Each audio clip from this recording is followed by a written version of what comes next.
Cover 3 Tailgate.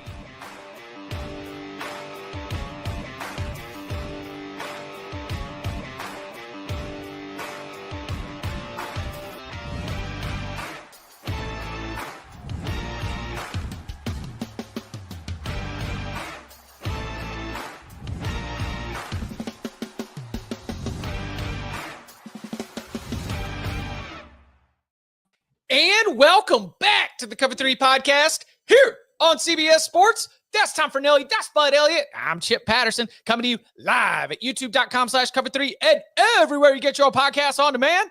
Thanks for hanging out. Smash that subscribe, smash that like, and come and join us in the chat, a.k.a. the Cover 3 Tailgate, where Carson is looking for a leprechaun outfit. Sorry, I'm going to have to...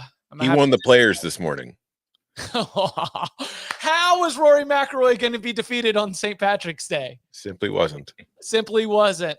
Jerry B says, hopping in for a second, and this was at 9:35 a.m. Eastern time. Jerry B hopping in for a second to say happy St. Patrick's Day. We've been tailgating in Savannah since 6 a.m. See y'all Wednesday. Jerry B is a frequenter of the tailgate. He is getting after it. I mean, is this the holiday that is most different from college? Yes. I think so too. Like I don't celebrate Christmas that much differently than I used to. Thanksgiving's kind of the same. Easter's kind of the same. Like St. Patrick's Day, at least in Tallahassee, was a holiday, man. Like yes, you would go really early to get banned so you could drink all day with the green beer. Pub would be like our Irish pub would, like, your feet would be stuck to the floor. For sure. I don't know if Irish Pub's still around. That place smelled like mold. It's probably fixed now. Yeah, but now it's just got another day. At Illinois, like St. Patrick's Day usually came during spring break, so we would have unofficial St. Patrick's Day like a week or two before, and that was like that Friday, and the bars would open at 9 a.m. and just it was. Well, I mean, if you made it past 3 p.m., you were an absolute beast. It's also like you want to talk about how different it is. Like, Tom, I got to imagine that when you were living in the city, this is more of like a hurricane's coming to town. We're just going to go ahead and get our supplies and stay in for a couple days. Yeah, it's the city, especially when you get to like certain neighborhoods of Chicago, there are definitely still like a young college-ish type of crowds. So like as you're driving through, there are definitely a lot of people in green throwing up in the street. It's good stuff. Also, it's like nowadays, you're not going to choose a crappy green colored beer over just drinking a good beer, right? Mm-hmm. Like they're like, would you like the green colored American light lager here that we have dyed, or would you like a Smith or whatever it is? Like, or just Irish car bombs. Yeah, there we go. I mean, just split the G. I'm just walking into pubs, splitting the G, putting it down, and walking out. That's all I'm doing. How many pubs can I walk into and drink half a Guinness before I have to go home? Man, I had the answer is 8. By the way, I had the boys at the St. Patrick's Day Festival, and successfully they danced like for 4 hours, and nobody was injured, and then right to bed. I was like, this is how we do it. Let's go. Absolutely. They were doing a jig. You know, mm-hmm. They were just like they were jumping off stage a little bit. I was like, we don't actually allow that. Like, no, we're on a good run. Like, let's just keep doing what we've been doing. You know, as in like not jumping off things. And they got it. Cutting a rug. All right. Lots of fun to be had here on a Monday. We will be doing our annual tradition of picking the actual NCAA tournament bracket with one little wrinkle. Like, you might know Tom down in accounting. He picks his teams based on their favorite color. You might know. Why has he got to be named Tom?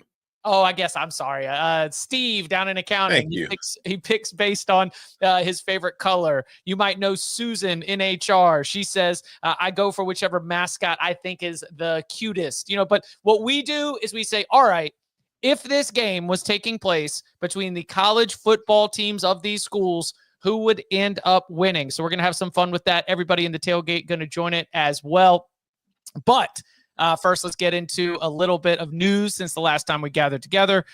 Starting with a question: is UNLV broke? Because I ask this because our very own John Talty had a story from late last week where UNLV athletic director Eric Harper admitted that currently the school can only afford to pay the first 2 years of Dan Mullen's 5-year, $17.5 million contract. It was an admission that was made at a Board of Regents meeting last week, where he told the group that the athletic department is in $26 million worth of debt and currently needs a little influx of cash to be able to play out whatever would be the 4 or 5 year plan for Dan Mullen. And I think that this is one of those times where, especially here at this time of the year, we can take a headline and maybe bring some clarity, maybe bring some context to the situation. Is this something that is concerning for UNLV in terms of trying to play keep up, especially with a promising head coach now on board to replace Barry Odom? Does Talty think it's concerning? What do you mean? I haven't texted him about it, but I'm like I would be curious as to how big of a delta this is from other schools who are outside of the Power Four.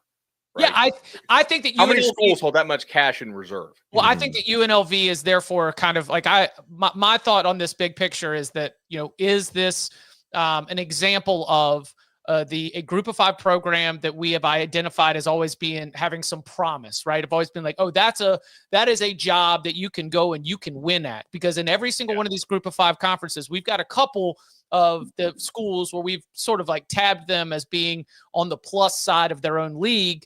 But are there, financial difficulties that are only going to continue to change, especially when we move forward into the new realities of the House settlement and the likewise? Right. Okay. So they're paying him $3.5 million a year. They've got enough to pay him for the first 2 years. They've got to have boosters and donors contribute. Can UNLV get $7 million from their donors? I mean, what's their new TV deal look like? Well, I don't know. It's concerning, but I think they'll figure it out. Okay. Because this is like powerful. Just go more into debt. Who cares? Like, bankrupt your school so you can pay a football coach. That's really all you have to do. Dan Mullen probably not going to go back and get one of those Harbaugh renegotiated deals. He's not going to all of a sudden start giving money back along the way. But this is going to be something to keep an eye on. He's already set to be able to make some of this money on the front end. Some of this money came in with the signing bonus. I imagine that UNLV will be able to pay him eventually. Will UNLV be able to buy players?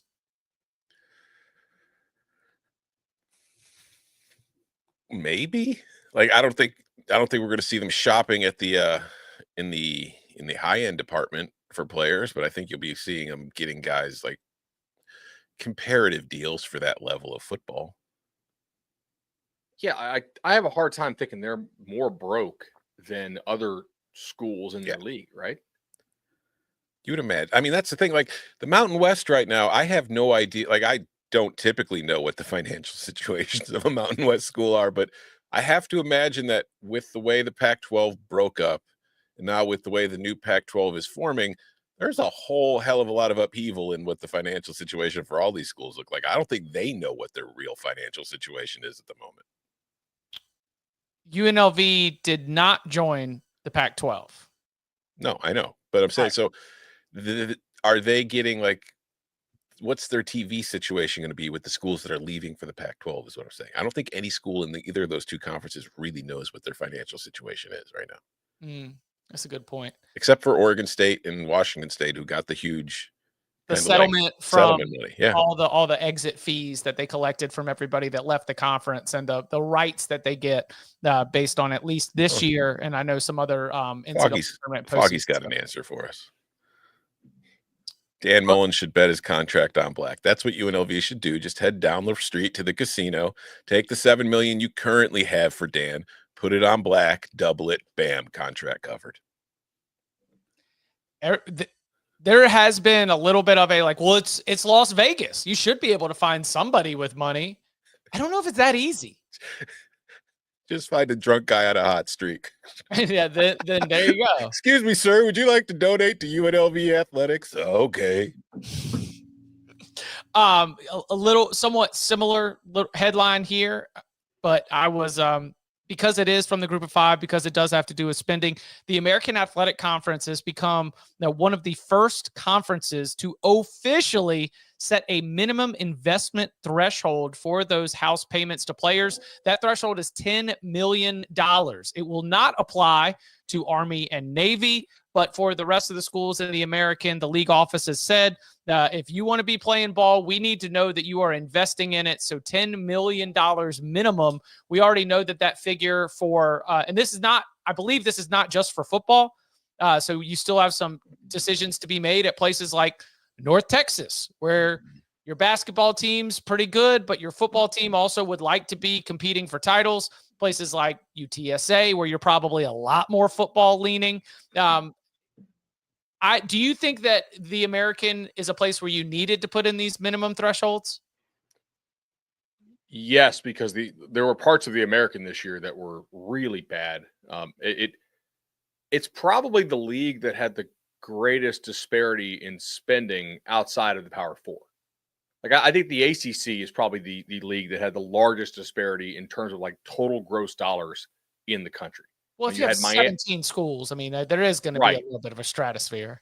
And you had Wake, and we think Wake spent like, what was it, like $2 million last year on football, and Miami was spending close to 20. Right. Now, in terms I can't speak to the Wake too, but I mean, we know that like if North Carolina was at 4, then we're talking about a big gap. Yeah, it was over. It was only at 4.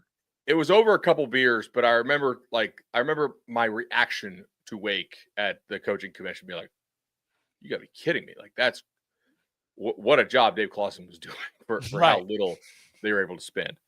But I think on a percentage basis, the American probably had the biggest gaps, or maybe the Mountain West if Boise actually like ponied up to keep Genty, as I think we know they did. But in terms of like the top couple teams, like Memphis had some real money. UTSA had some real money. Tulane had some real money. And then you have on the bottom side, I don't think at the time USF was spending all that much. Dilfer was, moaning and complaining quite a bit about guys taking their players. I don't think they had a whole lot. Charlotte probably doesn't have a whole lot of NIL money to throw around. Tulsa, I mean, Kevin Wilson is out there like openly saying like we don't do NIL. So I think from that standpoint, yes, it does make a lot of sense to tell your league members, hey, you can't be the Pittsburgh Pirates here. Okay, you need to spend at least like a little bit of this if you want to play the rev share game in terms of how we all pool our revenues from this TV contract. You also have to play the rev share game when it comes to acquiring a decent level of player. And I think you also, if other leagues don't do this outside the Power Four, you might be able to position yourself as the best league again. And I think they probably will, and pretty quickly. Like, I don't think it's going to be out west. I don't think the Sun Belt has that much upward mobility in short order. Like, do we really think Cuse is going to come up? Like, Liberty probably bounces back, in my opinion. Everybody else, I don't know how much staying power they truly have from a spending standpoint. But, like, Memphis has real money. Right. Yeah. And Tulane does. And like, Tulane has some. And obviously UTSA has some. So I think, like, the American has a chance to really get up and kind of grab this thing. So, good idea. Yeah, I think you're going to start seeing this happen pretty much. Like, this will be boilerplate for most leagues. There's going to be a salary floor, if you will. Right. I like that. But Bud, great point there about if everyone is going to eat off the same plate, you can't be the Pittsburgh Pirates. Exactly. Was it the bottom 5 Major League Baseball roster payrolls combined still don't equal the Dodgers? No, but that's a little different because the Dodgers are spending at like an ungodly level compared to everybody. Right. But still. Mm-hmm. Yeah. There's some bottoming out there in terms of the Major League Baseball and the payrolls along the way. Do you think that this would happen in the Big 12? Does the Big 12 have an investment disparity? I know they do not have a competitive disparity because they're all within 6.5 points of each other on a neutral. But like, what about the investment side? If Texas Tech sustains this, then perhaps. I'm trying to think who else in that league is really going to come close to that. Though. Like TCU probably could if like the right donor stepped up. Right. I don't think Utah based on some of the stuff I read about basketball, I don't think Utah's football NIL is just insane. UCF? I don't think they're at Texas Tech level. I mean, Texas Tech went and bought Lee Hunter off their roster. Right. Right? Like, I mean, I watched Landman on Paramount Plus, and everybody should subscribe. And based on what I've seen in Landman, Texas Tech and TCU, a lot of that's going to depend on oil prices and what Billy Bob Thornton can get done. That's Landman starring Billy Bob Thornton. You can stream it on Paramount Plus. There is a lot that's going to be coming in the next couple months as this all starts to go into effect. Just a reminder for those who have maybe been checked out of the story, things that we are tracking. Number one is how is the spending right out the gate versus what might come down the line. Bud has been on this for sure in terms of, they don't have the clearinghouse set up to really vet the deals the way that the language of the NCAA has set it up in terms of trying to make sure your market value. So look for right out the gate there to be a lot more willingness to spend, at least in terms of some of these individual contracts. And then, the decision that's going to be made at some of these schools where you do have dominant Olympic sports. Like Troy Taylor, the head coach at Stanford, is going to be dealing with a situation where the Olympic sports at Stanford have NIL value and have like rev share value. And it's that university, which has long prided itself on being able to be Directors Cup University. Are they going to end up being able to commit to Stanford in terms of rev share in a way that's going to have Stanford be competitive after back-to-back 3-9 starts to the Troy Taylor era? So stuff to definitely keep an eye on as, again, the American Athletic Conference becomes the first one to set a minimum investment for player payments under the House settlement. Just based on revenue, though, what is like the most you should realistically spend your money on anything but football? Off revenue? Yeah, because that's where most of the revenue comes from. So like if you're doing percentages, it's like what's the highest rate you want to be spending outside of football if you're actually trying to make money? Depends on how much you want to win in that sport. But if we're looking at a situation where we're not too far away from conferences looking at the teams that just aren't doing enough winning and saying, get out, I feel like you want to make sure you invest a certain amount.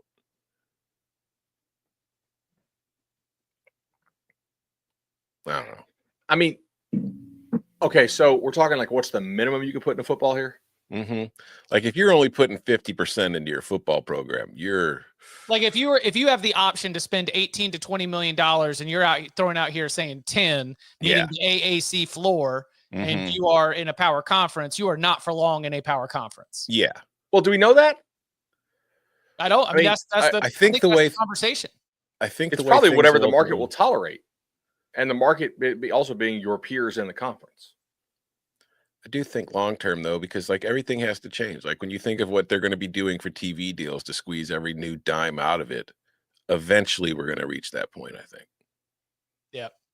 Yeah. I think the question would be like, why? Like, are you just not into like football is your thing? And you're just like, hey, we're here to support other sports. Like that's okay. But I feel like most of the teams that can choose to do it would choose to support football. Yeah. The Stanford one is interesting. Like at some point, does maybe like the U.S. Olympic development, whatever organization, do they start kicking in some money there? Right. Yeah. Because Stanford's basically developing their Olympians for them. Yes. And the United States Olympic Committee has like a lot of investment in making sure that we are still producing high level Olympians to go win at these games every 4 years. Correct. Yeah. Yeah. Interesting. Do we have an Olympics coming up soon on CBS, or is it all NBC? It's all NBC. All NBC. Maybe NBC kicks them some money. Like NBC's very invested in like the United States winning if it wants to have these ratings, right? Boy, that is. If we get our ass kicked, like people turn that TV off fast. That's I would love to get into that conspiracy. How NBC has funneled money to Stanford. That would be great stuff. But I don't think I don't think we're there yet. Let's see. We'll see how things go in 2028 when the United States is the host right? I think that's the year. Yeah, Which LA. city has it? LA. Okay. I thought it was all over. Oh, is it? The World Cup is all over. I don't think the God. Olympics are all over. Olympics stay in one city. Elite 11 finals are going to be like hotel prices are going to be so insane that year. If they're in hell, that's going to be. Wait, maybe the Elite 11 finals will be part of the Olympics. Let's go. Actually, girls' flag is coming to the Olympics. Mm-hmm. I think men's flag as well, but I'm not sure if it's the same year. Got it. Coming up on the other side, our annual tradition. We play out the 2025 NCAA tournament bracket, but we are only picking winners if we think their football team would win. And more. Next. The clock never stops. Relive the greatest moments with uninterrupted highlights and more. It's Gareth Bale! Ronaldo! Wonderful goal! On the UEFA Champions League channel. Streaming free.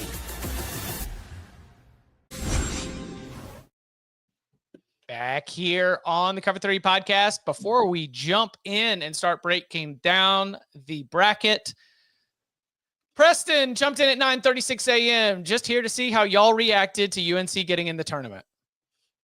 It's good to have your AD on the selection committee, isn't it, Chip?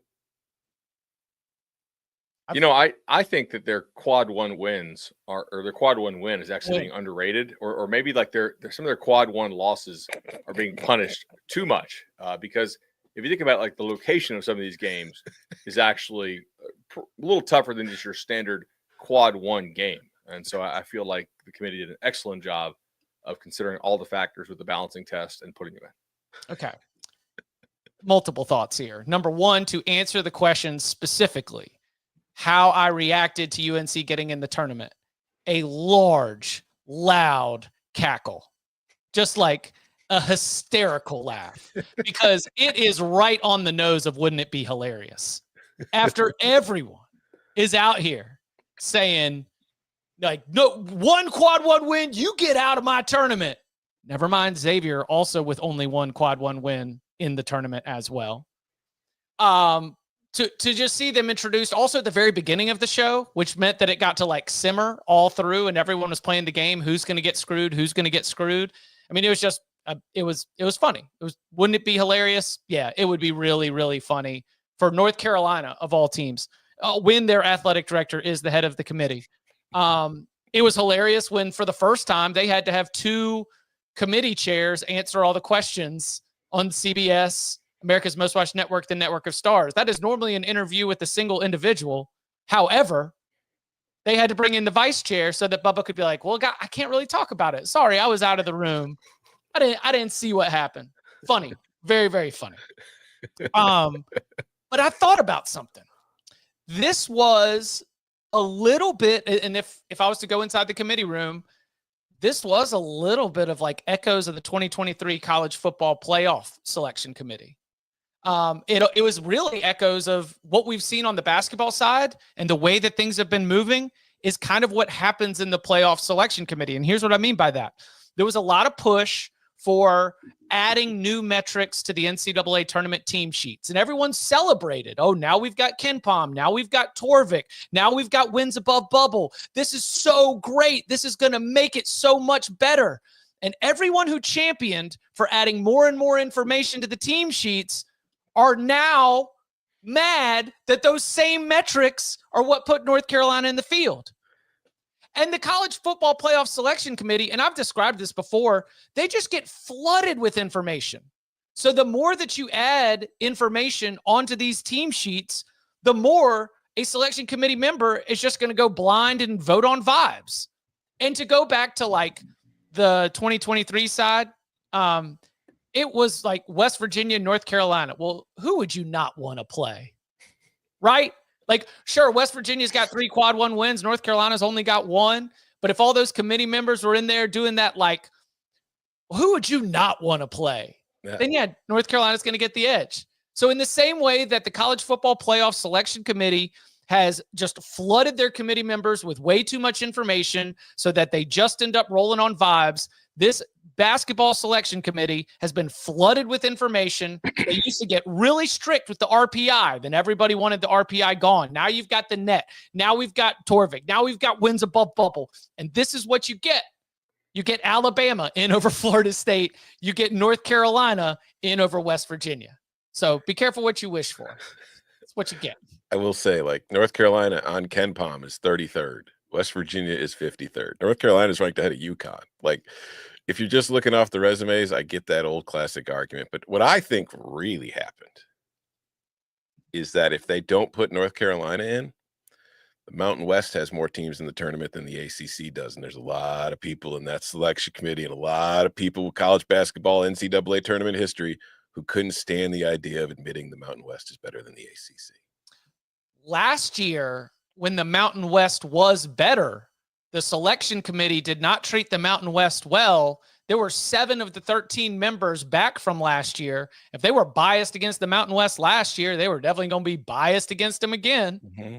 So, I mean, yeah, all 4 Mountain West teams are double-digit seeds. And I think 2 of them are favored in their first-round games. I know Colorado State is. Yeah. Chip's about to tell you that's his best bet on today. And our friend Mackenzie Brooks was up on CBS Sports Network doing the bracket breakdown show last night, and they had like her and Palm side by side, and Palm was like, "I would not have had him out," and she was like, "Sportsline Model thinks they're actually an 8 seed, so I don't know. I don't know what to say here." So that's what happened, Preston. There's your answer. Let's get on with the exercise. Okay. Mikey, if we could bring up the big old bracket, let's begin. In the South region, Auburn and Alabama State. Do the Hornets have what it takes to pull off the upset against Hugh Freeze? Oh, quick justification. Are we going to use 2025 projections or 2024 what we just saw? I like to blend the two. Okay. Like that. Either way, Auburn? Yeah. Okay, yeah. Auburn. Let's go. Louisville against Creighton. Congrats, Louisville. Jeff Brom. Michigan. Hey, how about this? Harbaugh Bowl. Harbaugh Bowl. Thank you, Tom. I was just about to say, who says that the NCAA selection committee doesn't have a sense of humor? Jim Harbaugh, former San Diego head coach, former Michigan head coach. Michigan gets the win right here. Barton Simmons could suit up at all 22 positions. I still don't think Yale is going to get the win over Texas A&M. All right, Ole Miss, San Diego State. Ole Miss. Ole Miss. Iowa State gets in over Lipscomb. New Mexico over Marquette. New Mexico over Marquette. Yeah. Michigan State gets Bryant. Yeah. Yep. All right, now let's stay here and just keep rocking with this. Auburn, Louisville. This past year, Louisville. This upcoming year, I think Auburn. I think this past year, Louisville, and I can't say with confidence that Auburn is definitively going to have the leg up on it. I think they are similar tier teams in 2025. I'm on Louisville. I think that Auburn is going to pull away in terms of quality of player at most spots, with the one exception being the wild card at quarterback. Like, I don't think it requires a lot of projection to think that Auburn is materially better than they were last year on the offensive line. Just normal progression. Nobody takes huge leaps on the defensive line. They should be a whole lot better. Some proven commodities brought in the defensive backfield. Like, Kim Coleman was already good. If he just takes a reasonably sized step forward, then he's one of the best receivers in the sport of college football. If Jackson Arnold doesn't completely suck, and for much of 2024 he did, so that there's a real question there. I think Auburn is. I think they're way better than Louisville. Like, they're spending in a way that I don't think Louisville is. But quarterback matters, and head coach, obviously Brom's a way better head coach than you. Yeah. Louisville. Upset City.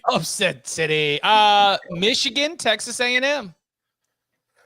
Oh, see, there's so much projection here. Like, last year, Texas A&M a mile, but next year, still lean Texas A&M. Even if I'm Michigan is losing 4. Yeah, I lean Texas top A&M here. 40 picks. Yeah, Texas A&M, also maybe the under. I know we'd be dealing with like a total of like 41.5 probably, but to Marcel Reed, we assume Bryce Underwood, two teams that are probably going to be trying to play smart with the football and lean on their defense in a big way, but Aggies end up winning a close one. All right, let's go Ole Miss, Iowa State. This is what we do need to make a big decision here because Ole Miss 2025 and Ole Miss 2024, according to my early scans of things, we are talking about a different caliber of squad. I'm taking Ole Miss both sides. I mean, Iowa State's losing like 3 big-time combine guys. Yeah, Rocco Beck can't do it alone. Give me Ole Miss. Yeah, I don't think this is real close. All right. Michigan State over New Mexico. Oh, Tom. If this is 2024.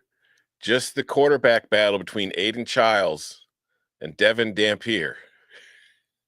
There'd be a lot of crazy plays made. I'll leave it at that. I don't know. Some of them would be great. Most of them wouldn't be. But I lean Michigan State here now that New Mexico's lost a lot of key players. And their head coach. Yeah. All right. I'm fairly confident that Michigan State would have scored 50 on them last year, too. Yeah. Like, New Mexico had the worst defense in the sport. Yes. Louisville, Texas A&M in the Sweet 16. A&M. Ooh.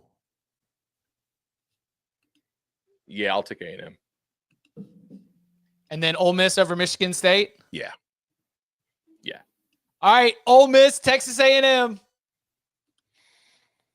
I think it's Ole Miss. I don't trust Marcel Reed. I'd rather have Simmons.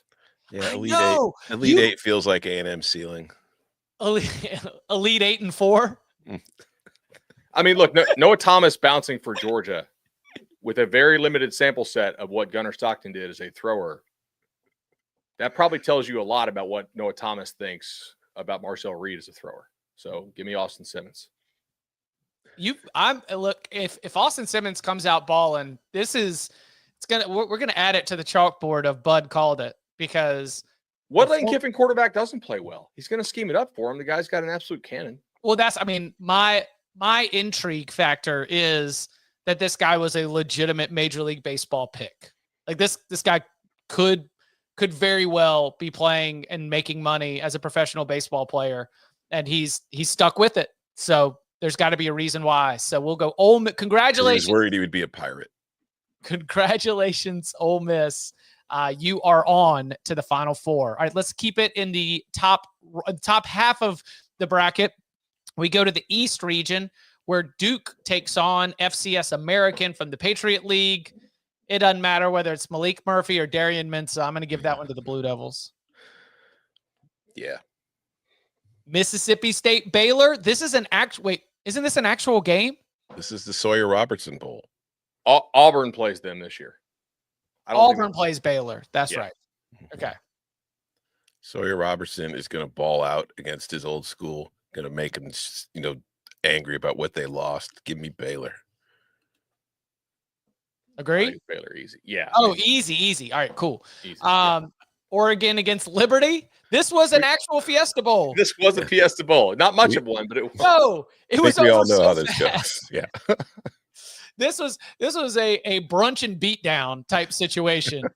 28-0 at the end of 5 possessions. I don't know if it'll be that lopsided, but as much as was it Richie McKay, Liberty's head coach? Does that sound right? Yeah, Richie McKay. Basketball? Yeah, in basketball. But Chip just asked you and me if we knew the name of Liberty's basketball coach. I mean, I could text some guys on Liberty staff right now and get back to that end of the show, but no. Yeah, Dana Altman's got the leg up, and so does Dan Lanning. Arizona and Akron. Arizona. Listen, pretty bad. Brent Brennan needs a good one. He's happy to see that. Kalani Sitake and them boys. VCU. Nope. BYU. That'd be BYU. VCU is going to be seeing a boost in the rev share world because they don't have a football team to spend it on, but they take a fat L here because they've got no football team to spend it on. Wisconsin against Montana. Montana. You wanted to call this as the upset? Yes, I am. Last year, Montana's good. that's what I'm saying. Montana's an FCS power. Let's go. Let's go, Montana. Wisconsin right now in flux. Give me the Grizz. And then congrats to Barton and Clark. Vandy over St. Mary's. And then Alabama over Bobby Moe. Ooh, let's stay down there in the second round. Oh, baby. Diego Pavia, the Alabama Giant Slayer. Are we going to give Vanderbilt the upside one more time? Yes. Yeah, for sure. Of course. It's March 17th in a hypothetical bracket. Absolutely. I'm yes. Let's Doors. go. Okay. How Alabama has fallen. Can't even get to the Sweet 16 anymore. BYU and Montana. Is this where Montana's run ends, or do they get the Cougs? I mean, I say what I no. wanna do. BYU, I know what you want to do, but I wanna get BYU. Vandy to the I want to Elite put Montana to the Final Four. All right. So whoever wins this loses the next one. Yeah. BYU. I guess BYU, but Okay. I think that's a coin flip. That's a coin flip. Oregon and Arizona. Oregon. No question. Duke, Baylor. Baylor. Then Oregon over Baylor. Yep. And then Vandy over BYU. Vandy over BYU. All right, let's get Oregon over Baylor. And then Oregon, Vandy. Is this where the run ends for the Commodores? Yeah. This is where Barton's roster genius kind of runs a little bit short against Oregon's roster talent. All right. Now let's head down into the bottom left-hand corner. That would be the West region. Florida over Norfolk State. Yep. That's Billy Napier. Ooh, Oklahoma. If Brent Venables loses to UConn, some big, wouldn't it be hilarious energy right there? I'll go Oklahoma, though. Mm-hmm. Okay. Memphis over Colorado State. We can't spend all that time talking about Memphis's spending and then believe that they're going to get upset right there. Even if their basketball team is an underdog to the Rams, let's go Memphis advances. Maryland advances over Grand Canyon. Missouri over Drake. Texas Tech over UNCW. Here we go. Kansas or Arkansas?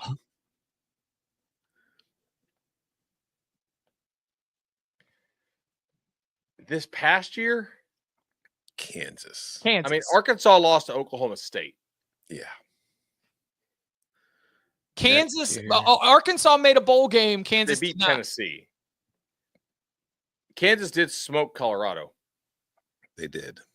And the team that finished the year was not the team that was like floundering in the middle of the season. This is definitely a game I want to watch. I'm not overly confident in which team wins. I will go anti-SEC bias. I will do it. They say we hate the Big 12. Well, what about this Big 12? I think Kansas beats Arkansas. Coaching advantage, rock chalk. Talent advantage, football advantage, culture advantage, every advantage in the book. And then we've got non-FBS against non-FBS. I'm going to say Omaha on principle. Yeah. They mess Football up trash State. cans. Football State. Then let's go Kansas over Omaha. Missouri and Texas Tech. Old Big 12 foes meeting in the second round. What do we think? I mean, I think this past year, Missouri. Yeah. This upcoming year, I think Texas Tech probably slightly. Yeah, I'm going to go with Tech because Mizzou's got so much to replace. Okay. Like I was talking to some people, and for a little project I'm working on, and they're like, you can simultaneously believe that Texas Tech wildly overpaid to get the guys they got, while also holding the belief that the players they got are good. Mm-hmm. I'm not. This is like Arkansas, Kansas. I'm really not overly confident in either one of these, but I just think that if I'm going to lean a little more towards 2025 here and say Texas Tech barely. Missouri does have a ton returning on defense for sure, but like you're losing offensive linemen to the draft, and that's hard to replace it at a school like Missouri. Losing your QB, your best receivers, your best offensive linemen. Just yeah. Quarterback could be better, right? Could be. I thought Missouri has talent that is maybe a notch higher than Texas Tech. Are we assuming no injuries on this? Because Texas Tech for 2 years in a row has had pretty crazy injury stuff. So like, let's hope this game is played like August 28th. You know? Yeah, this is like a bowl game that I'm very interested in watching. Yeah, exactly. Maryland, Memphis, also a bowl game that could be very interesting. Do any of these guys know that Missouri had a top 5 transfer class? No, I mean, I work for 24/7 Sports. I do nothing but college football. I can't name more than one college basketball player, but I hadn't followed that. That's news to me. Do you know who else? You know the Trump memes? Like, oh, first I've heard of that. Yeah. You know who else had a top 5 transfer portal class last year? Texas Tech. Florida State. Oh yeah, that's true. Don't put too much weight in transfer class rankings, folks. I put weight in transfer class numbers. That's probably the best thing that I get in terms of looking at, like when I had to write 3,600 words on ACC spring football last week. You know, you go through and you're like, okay, so let's look at how big these classes are. And I would take, you had a top 5 transfer class this year. I'd take last year's South Carolina transfer class over you, and they were ranked 16th, right? Like I would take Miami's. They were outside the top 10. Like I don't think the talent this year was near as special. So cool. Congrats on being the tallest. What's the next game here? Memphis, Maryland. Good bowl game. Memphis. Over. Memphis, Maryland, over. What do we think? I like Memphis. Yeah, I like Memphis too. All right, Florida, Oklahoma. Florida. Ooh, unless this Lagway injury stuff is worse than they're letting on, and then obviously Oklahoma. Wait, hold on. Did he get hurt in spring practice? There's like the hamstring thing and the shoulder thing, and he's not going to do spring practice. And if it was spring training for baseball, you'd have like red flags up like crazy. But obviously it's not, because the season doesn't start till August, and everybody says he's going to be fine. Okay. So I think Florida rolls Oklahoma unless this is something more than they're letting on. I think that DJ Lagway, how healthy is he, might be a narrative that we just end up talking about all season long. We'll see. Yeah. Florida over Memphis. No arguments there. Yeah. Okay. And then Texas Tech, Kansas. Coin flip. Big 12 game. 3-point spread. It's true. Let's go Texas Tech, man. It's the offseason of the Red Raiders. There we go. All right. And then Florida, Texas Tech, Florida. It just feels weird that we're doing a football version of the NCAA tournament, and Florida, which has perennially been a disappointment, is going to go to the Final Four. Bracket luck is real. I know. What a draw for the Gators. What a draw for the Gators. Congratulations. You're on to the Final Four. All right. Houston, winner over Edwardsville. Yeah. The Dogs over Gonzaga. Just by like 5 points. Clemson over McNeese. Yep. Close call. Purdue. Congratulations, Boilermakers. You get a finally win. won a game. Texas over Illinois. Just first of all, Texas, I guess we just put them in over Xavier on principle. Illinois got hosed in this draw. Wow. Texas in the first round. Kentucky over Troy. Hey, it's the John Summerall Bowl. Yeah, exactly. Then let's see, UCLA over Utah State. Yeah. Look, Utah State might kick in a back door, but they're not winning. They're not winning the game outright. And then Tennessee over Wofford. Let's go Georgia over Houston. Clemson over Purdue. Texas over Kentucky. Tennessee over UCLA. Oh, look, we actually have a college football playoff. Yeah. All right. Georgia or Clemson? Georgia. Okay. Texas or Tennessee? Texas. And here we go. It's Georgia and Texas for the 4th time in 9 months. Who will score 30? Who will score 30? We've seen this movie twice. Georgia. All right. That brings us to the final. We had seen the Alabama-Georgia movie for quite some time, too, until Indianapolis. True. True. I think Texas. Well, you're outvoted, pal. All right. Arch Manning. Yeah. Oh, yeah, shit. Texas. Texas. Arch Manning gets Texas to the Final Four. That gives us a Final Four of Ole Miss, Florida, Oregon, and Texas. Ole Miss against Florida. Oh, SEC. I mean, at this point, now I'm thinking Ole Miss. How did we end up with two teams that are going to finish like 6th and 7th in the SEC? Because the draw is that strong. Yeah. All right. So who gets the win? Ole Miss. Ole Miss, just to absolutely screw with Florida fans. You made it this far, and now you're losing the lane. Mm-hmm. All right. Oregon against Texas.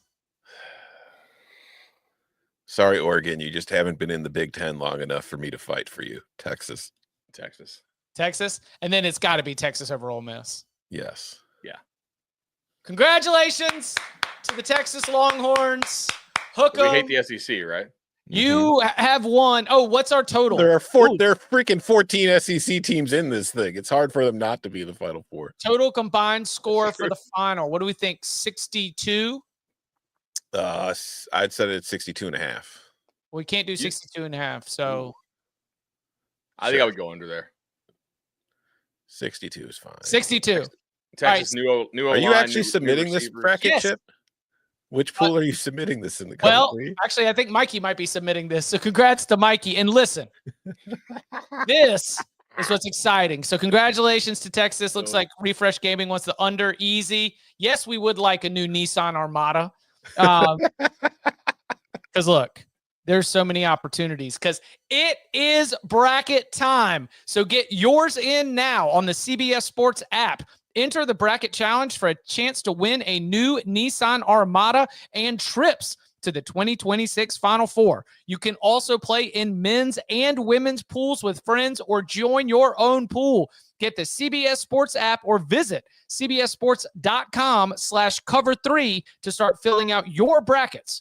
No purchase necessary. See terms and rules for details. So, one last thing here. We do have an easy way for you to join our bracket challenge. That is cbssports.com/cover3. We will put it in the episode description on YouTube. We will put it on the episode description in your audio platform, wherever you get it. The winner for our challenge gets a full free year subscription to Paramount Plus, second place and third place in our bracket challenge. cbssports.com/cover3. Get a free month of Paramount Plus, a mountain of entertainment. Coming up on the other side, question from the big old bag of mail as we look at the future of scholarship, roster counts, and more next. I feel home when I see the faces that remember my own. When I'm with my friends, I feel home. Back here on the Cover 3 podcast. Just a few minutes left to dust off something from the big old bag of mail. But I know you sort of gave a little bit of your answer to this, but I thought the conversation, even if we don't have a definitive answer, would be interesting. This question's been bouncing around here for about a month, so I wanted to make sure I get to it. Hey, Chip, big fan of the podcast. I've left you all a 5-star review already, so I'm shooting my shot in one email. Here's the setup. My question has to do with UNC recently increasing their scholarship limit to 105 in anticipation of the House settlement. This has allowed Bill Belichick to take a bunch of flyers on uncommitted 2025 guys or guys committed to lower schools that they flipped from ECU, Navy, and more. I think they are currently hovering around 95 scholarships and will probably use the spring portal to get to 105. The SEC is still limiting its schools to 85 scholarships. I'm sure that'll change eventually, but it hasn't yet. I'm not sure what other conferences are doing. But here's the actual question. How does this affect Bud's blue chip ratio? A 50% blue chip ratio with 85 scholarships is 42 to 43 blue chips. This means a school with 105 scholarship limits can hit the same amount with roughly 40% blue chip ratio if you only had 43 out of 105. Besides that simple math change in ratio, there's the added factor of 20 extra players. The whole purpose of the blue chip ratio is that you won't hit on every recruit, but getting enough blue chips gives you a solid chance in the aggregate to have a solid roster. 3 stars are less likely to hit, but doesn't getting that extra dart from the increase in scholarship limit make throws at a 3-star more likely? Can schools with less blue chips compete even in the 105 scholarship era? So it's interesting. This is actually something I've been contemplating quite a bit. I don't have a firm answer as of yet. And it is one of the reasons why I'm going to do this thing, at like mid-late May. After the spring portal. Right. Yeah. So like, I don't currently include transfers in it. I post a separate one that has transfers in there. So far, that has not mattered at all when it comes to determining the national champion. The blue chip ratio is really just figuring out like who has enough, like who is recruiting well enough to theoretically win a national title if everything else is going right. Development, culture, all that kind of stuff, right? So you still don't get enough elite players out of the portal to do that. Like I really don't think you'd win a national title if you made an all-star portal team. Like you might, but it would be not this year. Right, probably not this year. You'd probably make the playoff, but more on that later. So the thing is, 85 was a fairly stable denominator for the ratio because all your like Power 5 teams, for the most part, were at least initially operating at 85. Now, a lot of times they would trim down because somebody would quit or somebody would transfer out, post window to where you were not able to add, more like actual players. You might scholarship a walk-on later, but you're not getting actual signees, which is what I use for the ratio. I don't really care if you elevate a walk-on to your 85 because really I'm just using how many of you brought in like actual signees. Like a walk-on later award a scholarship doesn't matter to me, which actually is really relevant to this discussion currently with the 105 because how many schools are going to actually use all 105 spots on like legitimate players who they are recruiting? I think a couple might, but I bet you most will not because like players you're actually interested in, they do kind of need NIL money and most schools won't be giving them that. And you also need a couple guys you can kind of like hide on scholarship, player like sons and not daughters, but sons of major boosters, right? Maybe a player who's probably not your caliber, but has parents who are like super fans of the school and they're willing to drive other prospects to games and help you out in that kind of way, stuff like that. So I'm really interested in how teams treat this in terms of their initial intake.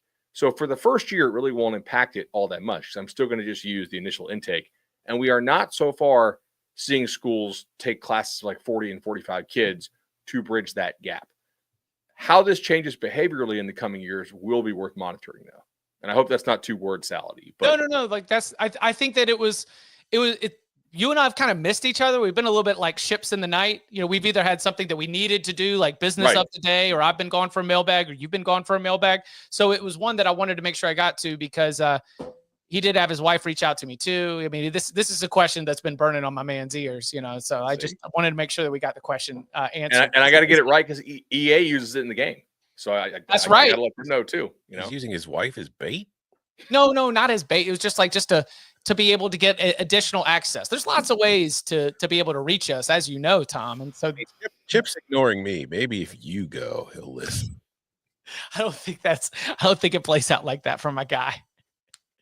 On the UNC side of things, I did not I don't think North Carolina was close enough to the threshold to be able to be like, well, don't hurt them because of the ECU flip, right? Because in that, like they need to rebuild because that whole roster needs to be like they need as many bodies as possible. So I'm of the mindset that for the schools that are going to be operating at the very, very, very top, if you were in the threshold or close to the threshold, then you probably are not going to be in a position where the move to 105 is going to take you down, even if you are throwing some darts and giving some roster spots to some booster sons, right?